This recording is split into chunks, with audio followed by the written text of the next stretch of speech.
Okay, so a very warm welcome to people. I know that there are probably still going to be more people arriving, and from what I understand, there's up to 70 people potentially going to be participating in this webinar, and I think it's absolutely fantastic that POTS UK have utilised some of their funding, some of your funding, in order to facilitate some of these sessions. So in a moment, I'm going to be sharing my screen with you as we go through the presentation.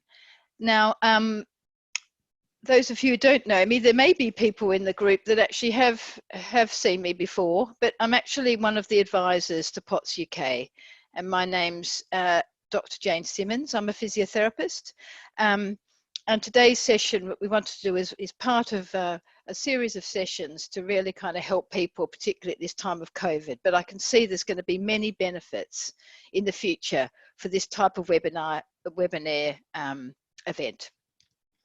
So bear with me, and I'm going to be sharing my screen.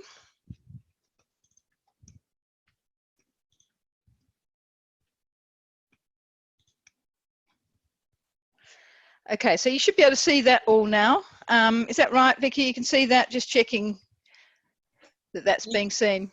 That's correct, yep, that's all being shared. Fantastic. Okay, so just the opening slide here. As I said, my name's Dr. Jane Simmonds. I'm a physiotherapist and an advisor to the POTS UK, and I'm also, I work at University College London as part of the time in my work, and also work as a clinician. So just on the next slide here, probably just a bit of background. Again, some of you may have seen me in the past, but it's just really to show my working background. So on the left-hand side there, you can see I work at University College London. I don't work in that very posh building. I work sort of right out the back, quite near to the Institute of Child Health, near Great Ormond Street Institute of Child Health there. I also work in the hypermobility unit, which is set up at the Wellington Hospital, where I lead the physiotherapy provision for people with hypermobility syndromes, and much of the work there that we do is also seeing people with POTS. And just on the right-hand side of the picture, you can see a picture of University College London Hospital, where I also do clinics in the NHS with Dr. Hannah Kazkas, again, part of the hypermobility units there. And again, this is part of where we see the overlap between people with Ehlers-Danlos syndromes and POTS often coming together. So that's really where my background has been. And I've worked with Professor Matthias for many years now, and learned a lot about POTS, and I think hopefully we're starting to help people a bit more.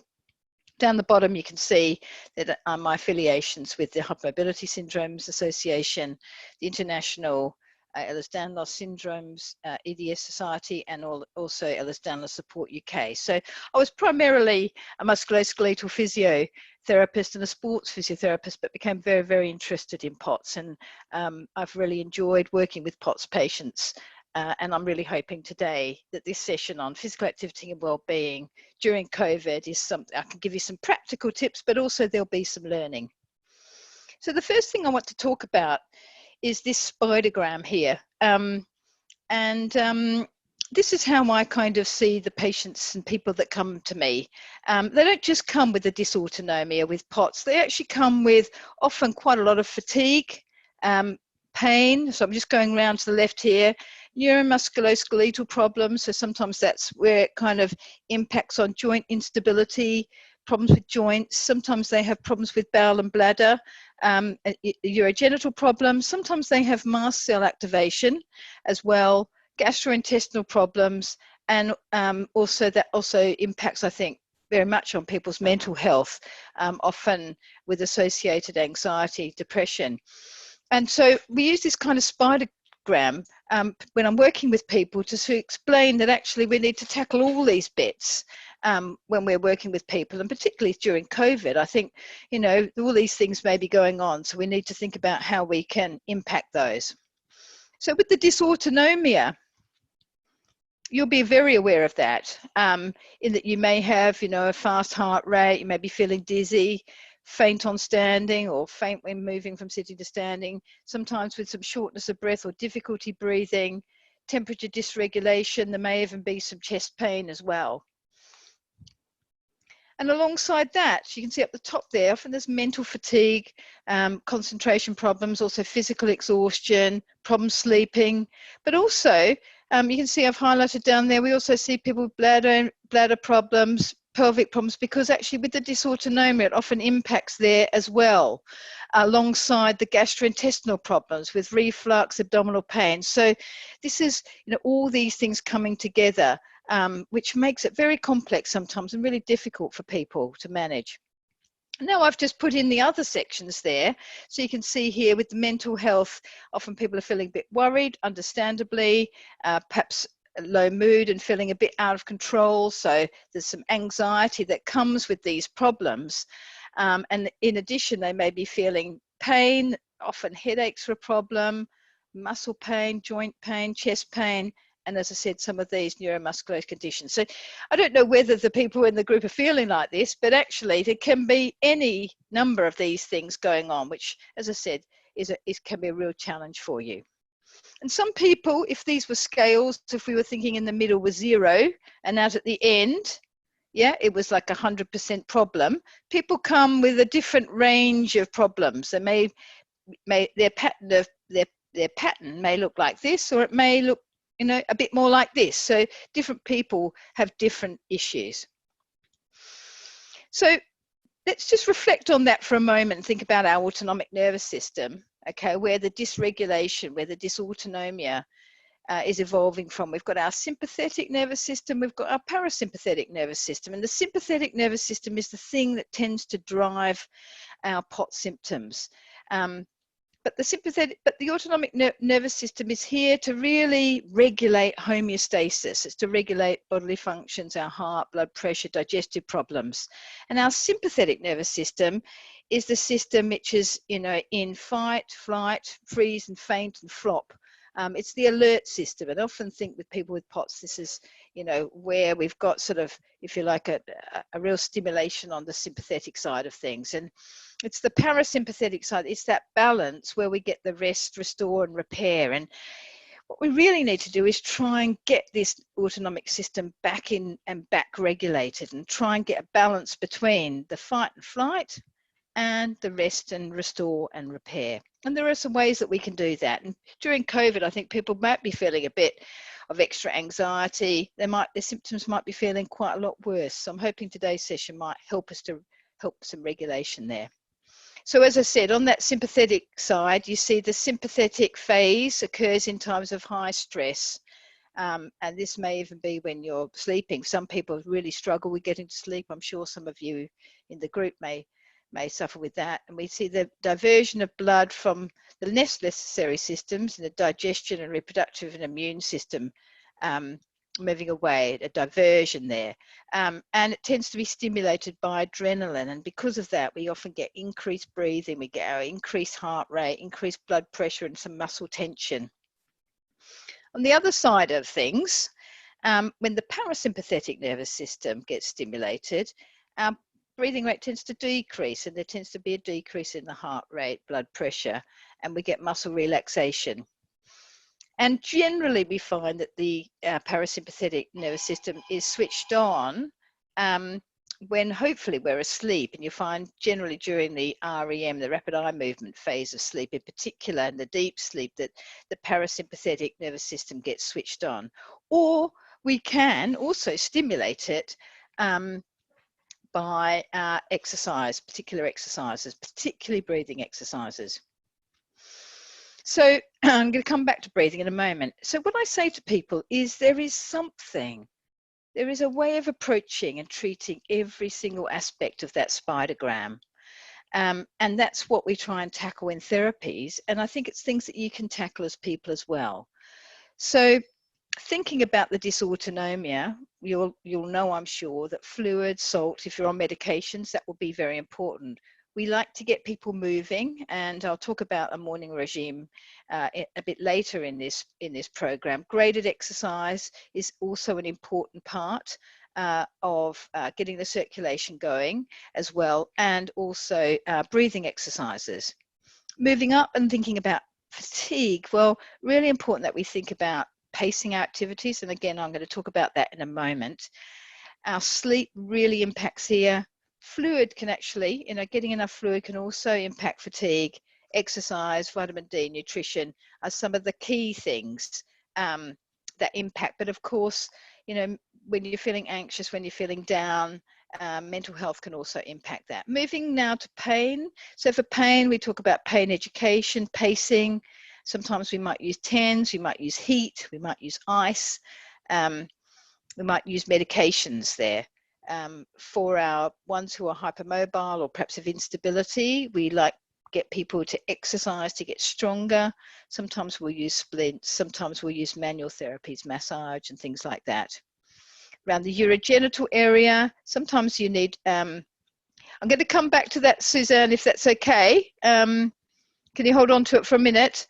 Urogenital problems, so medications, fluid and pelvic floor problems, and for some people there are mast cell activation issues, of which we can treat with diet antihistamines, and gastro. With the gastro, we can think about dietary interventions. Now, if I just stop sharing for a moment, I can perhaps just have a look and see what those questions are. I don't know whether you're able to help me at all there, or any of those people want to type in. Oh, they didn't mean to raise their hand. Okay, right. Okay, well, if you can hang on for a little while, unless you really wanted to ask a question. Okay, I'm going to go back to sharing my screen.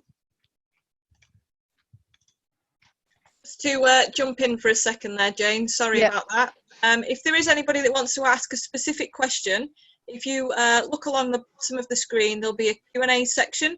If you just pop a question in there, then they'll come up and we'll be able to answer them later on in the session.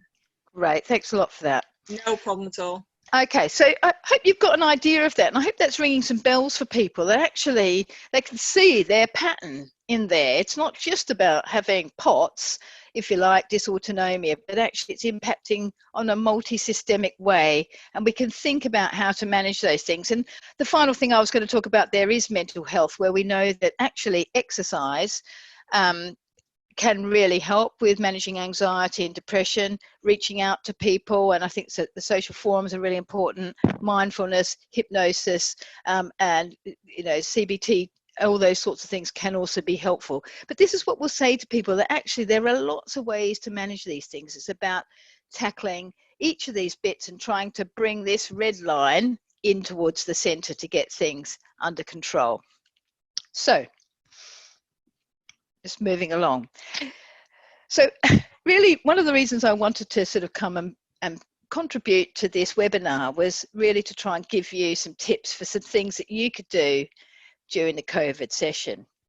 And one of the key things is, and I want you to think about how you can access, if you like, the parasympathetic nervous system, how we can get that rest and restore back into our system. And one of the best ways to switch that on is actually through breathing exercises. And I've put down the bottom here, and I will circulate these slides so we can get the administrators to share these slides. And I've put here a couple of links. One is to this first link here, Transform Medical, is a link to a website that's run by a medical colleague of mine, Dr. Panofsky, who works with us. And she's actually created some free COVID hypnosis, psychological support downloads. So I wanted to make you aware of that. People having problems with sleep perhaps, or people who are feeling particularly anxious. She's a medical doctor, and she's done a lot of research in managing anxiety and depression, and she runs this, and that's something that could be very helpful to people. There's also something down the bottom, a link here to some information about how to manage pain. And I think those links might be very helpful for you, so you'll be able to get these slides and click through to them. But we're going to think about breathing, and we're going to do that as a little exercise in a moment. The other thing I want to talk about, and we will do the breathing together, is about how to manage the fatigue. And I think fatigue is one of the bigger problems that we have. And this slide is courtesy of another colleague of mine, Victoria Streatham, who works a lot with chronic fatigue and with POTS patients up in Newcastle. And I think it's about thinking about that our battery can sometimes just feel about half full. And we have to remember to go and plug ourselves in and get some energy back. And a lot of that comes from thinking back to the breathing exercises, but also other ways that we can restore ourselves. Because there's an energy balance that we have, okay? And on one side, we've got the burdens, and you might be thinking about some of these things down the left, the cleaning, the cooking, the education, the homeschooling, if you're involved with that, trying to do shopping, trying to juggle a life. And there may be pain, anxiety, and certain other worries. There may even be financial worries that are burdens to us and weighing us down. And on the other side are the things that can be helpful. And these are the things that we need to focus on. Obviously, our diet, a good night's sleep, achievements, so achieving goals, having some fun, having a laugh, some relaxation, exercise and social interactions. And there's also evidence that actually spending time in nature or even just with a plant can be a resource for us. So what we're trying to do is balance this side of things. And if these things on the left are weighing us down, we need to think, what can we do to get our energy balance up? So sleep, just a few points here. If you are someone that has trouble sleeping, having a sleep routine is thought to be very important. I know a lot of my patients, we talk a lot about getting into a routine. You know, perhaps making sure that you're not sort of on the screen too long, you're not watching television too close to time when you go to bed, that you're actually winding down. A darkened room, often weighted bed clothing can be very helpful. Avoiding exercise near bedtime and avoiding heavy food and alcohol. Breathing, as I said, we're going to do an exercise in a moment about that. Relaxation, hypnosis, as I said, the link that I just gave you to my colleague who's a medical hypnotherapist might be helpful there. And if you wake up in the middle of the night and really can't sleep, just lying there really doesn't usually help. And the recommendation is that you actually get up, go somewhere else and spend some time somewhere else. And then come back to bed. And again, I've put this link here to the Sleepio program, which is an app. It's been developed by Oxford University. And you can assess your sleep. You can go on there and you can assess your sleep. And then they can come up with a program to help you. Some GP practices will actually pay for the app for you. But again, it might be something that you might want to invest something in, because getting to sleep can be a really important part of managing your fatigue, but also managing your dysautonomia and getting your restoration, your parasympathetic nervous system back into balance. In terms of pacing, another thing to help us manage that fatigue is just flagging up some research that was done amongst people who are very fatigued. And what they found was that people are kind of persisting at the activities, really wanting to get the shopping done, pushing on, pushing through work. Actually, in the end, it reduces mobility and it can cause quite a lot of depression if you keep pushing at your battery and, if you like, wearing yourself down. And it does, it's not great, and it can also increase pain. Avoiding tasks isn't always great either, because you reduce function and often people feel a bit dismayed when they're not doing things. Task fluctuation, when you're sort of having a good day and you do too much, you do all the washing, all the ironing while you're feeling okay, and then you find for 2 days you're lying flat out feeling dreadful. That doesn't work either, boom bust, and you find that actually in the end that can be quite demoralizing. The key is to try and do some task modification, so trying to pace your activity and plan your week and consider a balance. Because this is what it can look like if you go through the boom and bust. We use an overtraining curve, which is used in sport actually, but we can use it to describe what happens to us. If we overtrain, then actually what happens is we end up doing less and less and becoming more unwell and more fatigued. Really what we want to do is to find our baseline and do a little bit more, have a rest, so that you can then achieve a higher level, plateau there, find that fitness level. You might have a bit of a fatigue and a bit of depletion, but again, you can rest and restore and improve. So what we don't want is that kind of downward spiral, because you've done too much and you ended up depleting your reserves. What you want to do is have something left in the battery when you're thinking about the things you're going to be doing, so that you're planning, so that you can actually improve your functional ability and fitness. Oops, daisy. Okay, so before I move on to the exercise side of things, I want to just come back to my breathing picture, and I want to take us through a breathing program. I don't know if any of you do regular breathing exercises, but breathing, as I said, is a really key part of what can help to get your parasympathetic nervous system on board. So you can do these exercises lying down, or you can do them sitting up. And I'm imagining most of you are sitting up at the moment. And what I want you to do is to sit in your chair. I don't know if you can see me, but I've got one hand on my chest here, and my other hand is on my abdomen.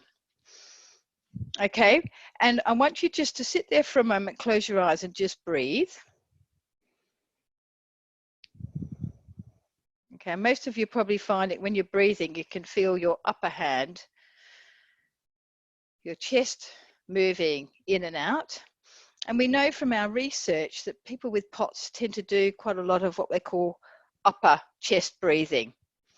And that's quite common, and have a shallower breath. And what a really good thing to do is to really try and get a much deeper breath, and a breath that reaches into your diaphragm and into your abdomen. So while you're just sitting there now and you're feeling, I want you to breathe in through your nose, hold it there, and slowly out, counting 1, 2, 3, 4, 5. And as you take your next breath in, I want you to really try and see if you can get that lower hand to move. So breathing in, get the lower hand to move as well, filling your stomach if you like, and then slowly out. So we're just going to do that together. Breathing in, 2, 3, 4, 5, getting the abdomen to move, hold, and slowly out, 2, 3, 4, 5. Breathing in, 2, 3, 4, 5, and breathing out, 2, 3, 4, 5. So the key thing in with this one is you can do it in sitting, you can do it lying down. It can be something that can really help in the mornings to really work on trying to switch your parasympathetic nervous system on, get some balance, as we do with sort of meditation type processes, or you can do it before you go to bed at night. It can also be helpful if you're suffering from migraines and from abdominal pains and really feeling uncomfortable. So it's that really try to get that balance and get that diaphragm moving. So that's something I want you to take away from today in order to access that parasympathetic nervous system. I'm just going to move forward to these other slides at the end here, which is about the physical activity. Obviously, as a physio, we think about the breathing, but what we want to do with POTS is actually also to improve your circulation, and also to improve muscle activation, particularly if you're someone who's a bit hypermobile, and to improve your endurance capacity. And we know from our research that many people have had POTS, especially if they've had it for a number of years, actually the heart doesn't pump quite as much blood in each beat, and we need to make sure that we actually improve the strength of the heart as well. So you can think about that by doing exercises, which is structured physical activity, or you can do exercise through functional activity. But it's really important to have some kind of routine. I find with my patients having a routine really helps, particularly when you've got a system that's dysregulated, and to have some goals which are achievable.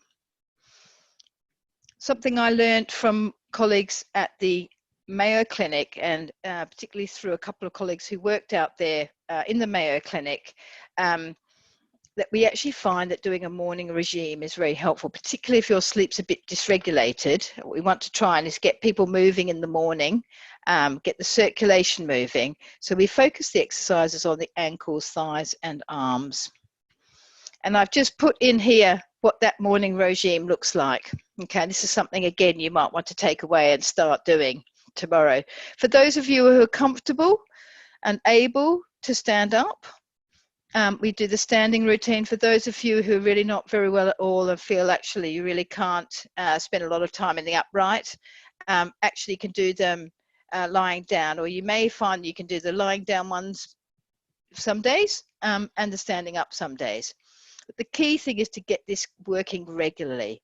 So the morning starts with a drink, if you're on medications, to take your medications, to do some breathing. And you can see here I've got the picture of the hand on the chest, upper chest, and on the abdomen.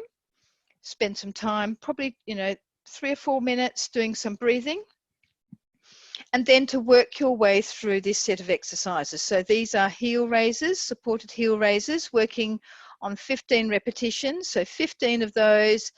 If you can, you may want to be on a slightly higher chair than this, but doing some sit to stands very slowly. And this gets the lower limb muscles, and the muscles are working here to help that pump, and then some biceps curls. Those of you who can't manage that, feel very uncomfortable moving from sitting to standing, as I said, you can do that lying down. You can do some ankle exercises while you're lying in bed, some bridging, maybe some foot circles, and you can do some arm raises. You don't have to do weights, but you can use your you could have, you don't have to use weights, you can just straighten and bend your arms. So by doing that, you're waking up your body, you're improving the circulation. And I usually suggest to people, try and work your way up to being able to do 2 lots of that. Okay.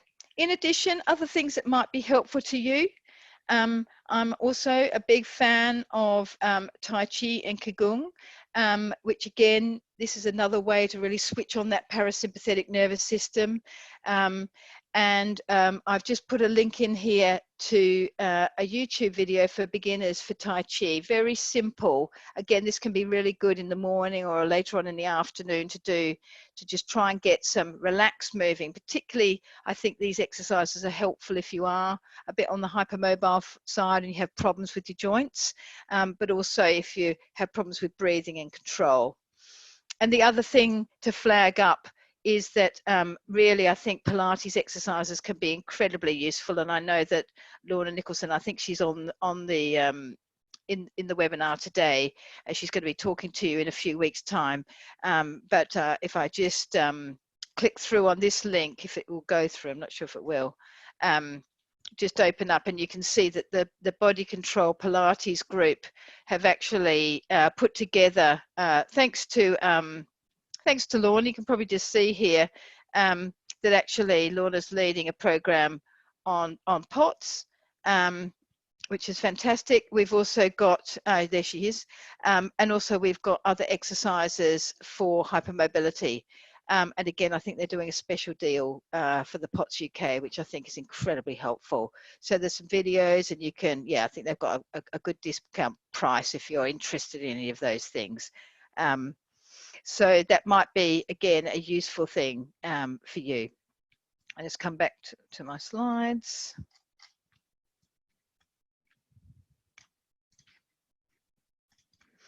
And the other thing I think that's really key here, so I think Pilates, you could use the Body Control because there is some POTS specific and hypermobility related programs, but also some kind of walking goal or a moving goal or a steps goal. And if you can't walk, maybe you could try pedals, using your house for exercise.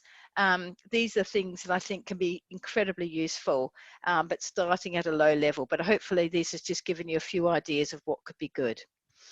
So this week's challenge for you is to think about making a plan, thinking about switching on and accessing your parasympathetic nervous system. I think breathing can be really, through the breath, breathing exercises, incredibly helpful, and hope you've taken that away. Think about pacing. Think about planning so you don't use all your energy up in one day. Sleep, and thinking about, you may get some help from that Sleepio app or just working through a sleep management program.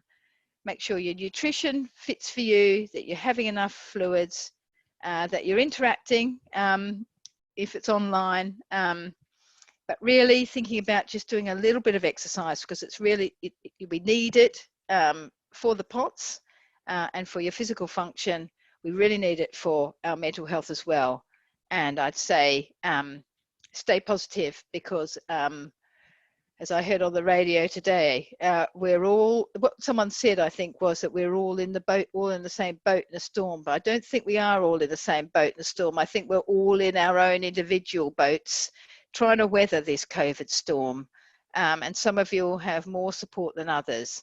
But anything you can do to help steer yourself through this is going to be a help. So I'm just going to finish off there. And stop sharing and be able to answer a few questions if I can. I don't know if you can help me here, Vicky. Hi there, Jane. Yeah, I've just been responding to the chat questions, but we have, I think, 4 in the Q&A section. Are you able to see those? Oh, yeah, here we are. Okay. I will leave those ones up to you. Okay. So people were saying that I didn't realise that gastro was an aspect. And this is Chloe. If you're okay, I hope Chloe doesn't mind if she's happy to share these things. She's feeling quite sick frequently and often gets the feeling in her throat. Yes, and absolutely. Dysautonomia isn't just affecting, it's not just about having a fast heart rate. Actually, dysautonomia, the autonomic nervous system, also impacts on the digestive system, and a lot of people do find that they have, upset stomachs, they reflux.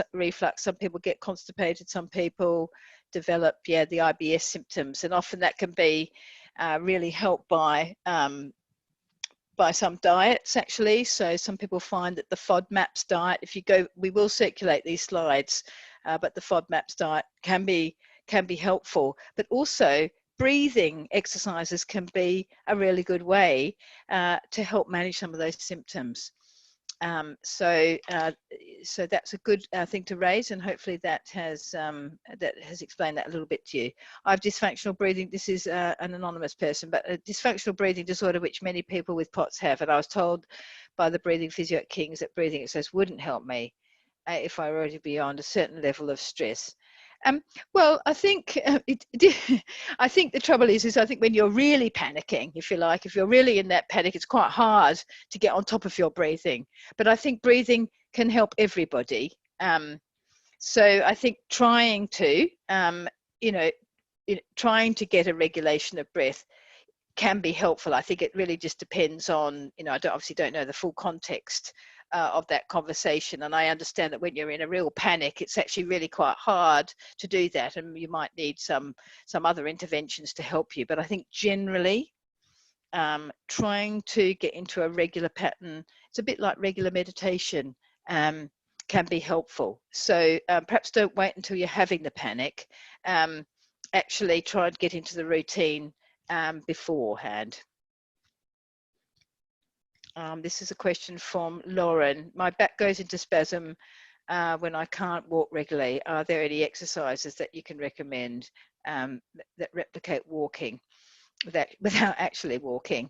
Presumably this is partly because of the COVID and can't get out. I'm in a very vulnerable group, so I'm not allowed to go outside yet. Walking around the garden makes me dizzy. Yeah, I could really understand that. I mean, to be honest, I completely understand that situation, and I think the freedom of walking, I think it really does help to relax the back.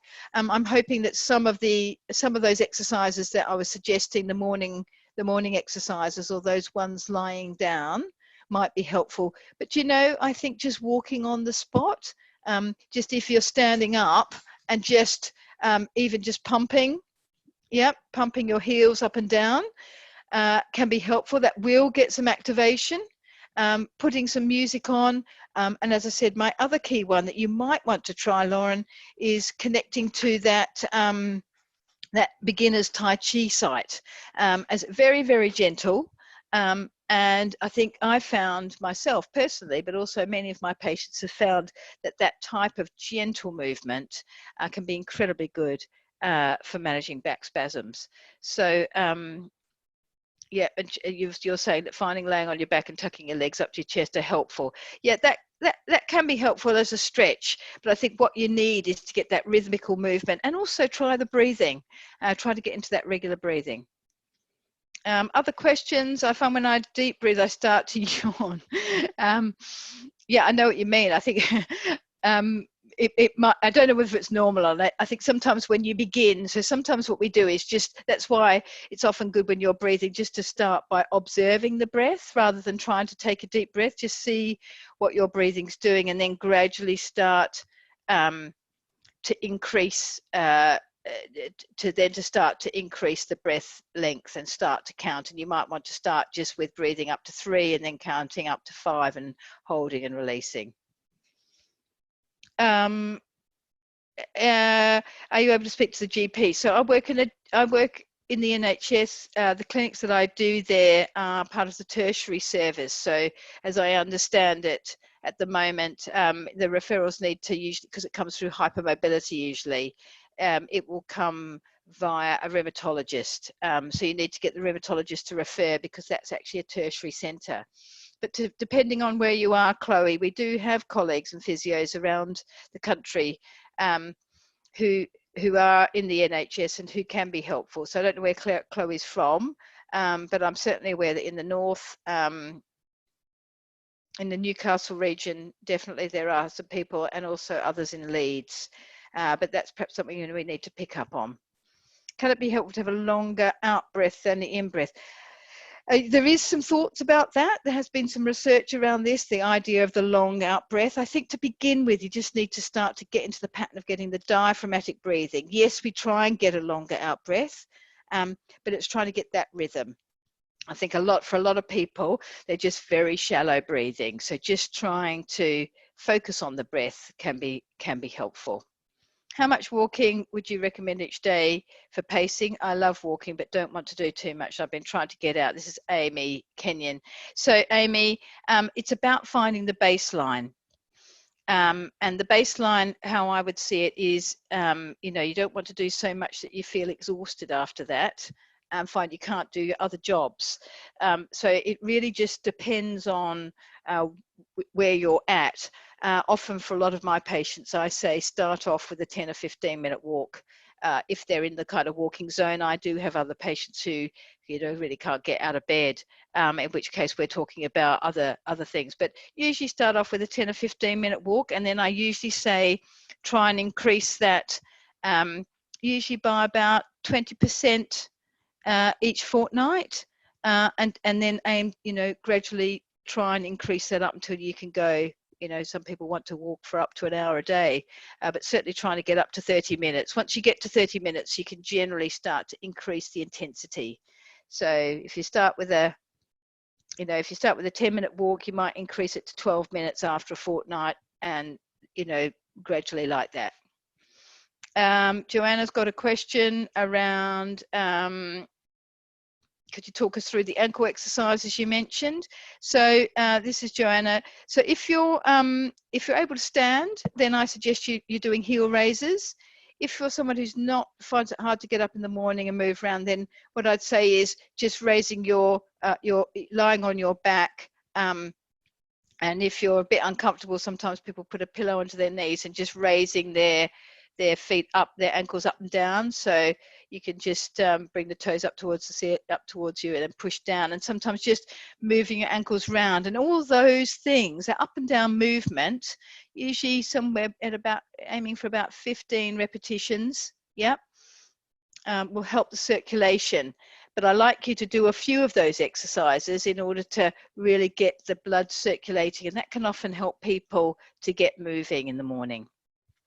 Michelle's got a question. Thank you for this, Jen. I really enjoyed it. Could I just ask, when you work with people in the clinic to do breathing exercises, are there any particular safety concerns you have to think about while doing this? So Michelle, I think the thing there is really, I'm just thinking about anyone who does, just have to be careful with people who are regular fainters, we're syncope, so I've always got them lying down.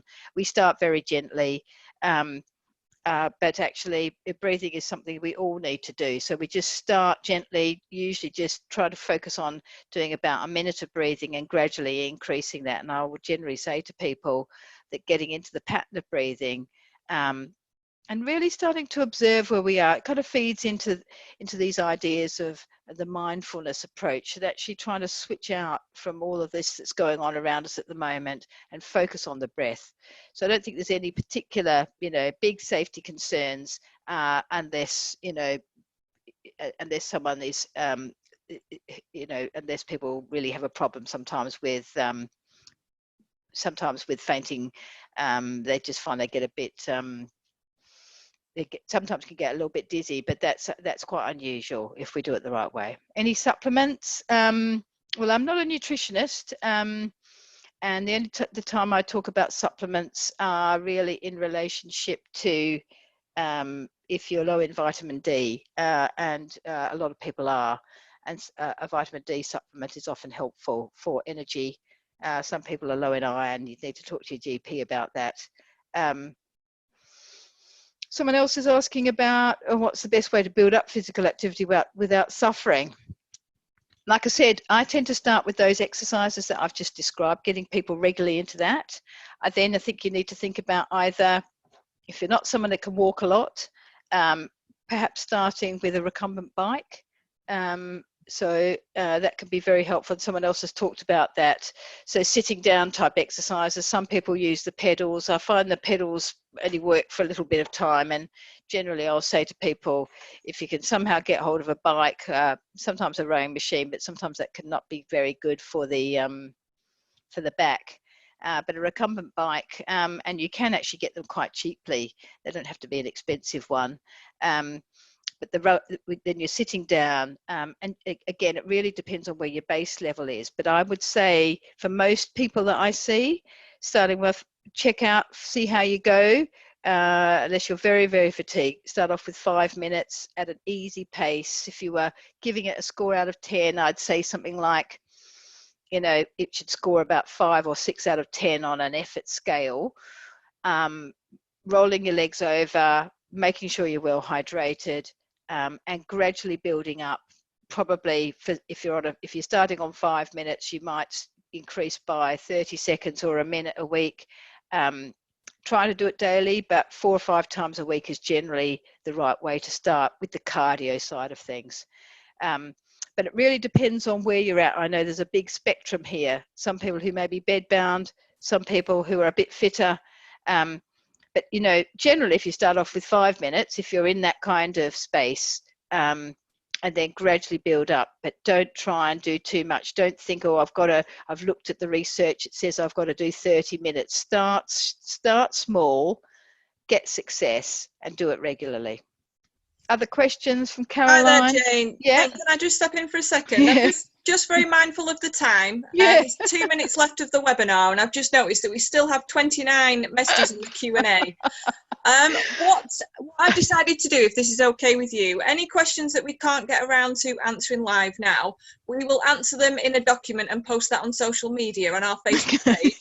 So this has taken off a lot more than we were expecting, and the questions are coming in thick and fast. So if you're happy for us to take over with the rest of the questions, sure, we will be able to answer any questions that we've missed. So don't worry if we've missed you. We will get around to answering your Q&A questions, and we will post the document on our social media for you. Yeah, I mean, I think what's fantastic is that so many people are asking questions. But this is a good question from Caroline here, talking about that her body goes into overdrive after exercise. I think that can happen. And that's why I'm suggesting, for someone like Caroline, it may, we do sometimes see with this with POTS, we get this kind of reaction. And that's why I think you might want to consider something like Tai Chi, rather than immediately going or the Pilates. So think about those links to Pilates, some very slow exercises where the breathing becomes important, rather than thinking, I've got to do the cardio stuff. actually for you, you might find that that might be very helpful. And just starting, as I said, very slow. Pilates is good for the breathing. Tai Chi is another one, and that might help. I'm going to do a couple more questions. I've got Suzanne, I've got Emma, and then I think we're probably going to finish up there. But Suzanne's saying she's been diagnosed, been poorly for 6 months, and every test possible, and I'm on lots of anti-sickness tablets. I've lost 3 stone, goodness me.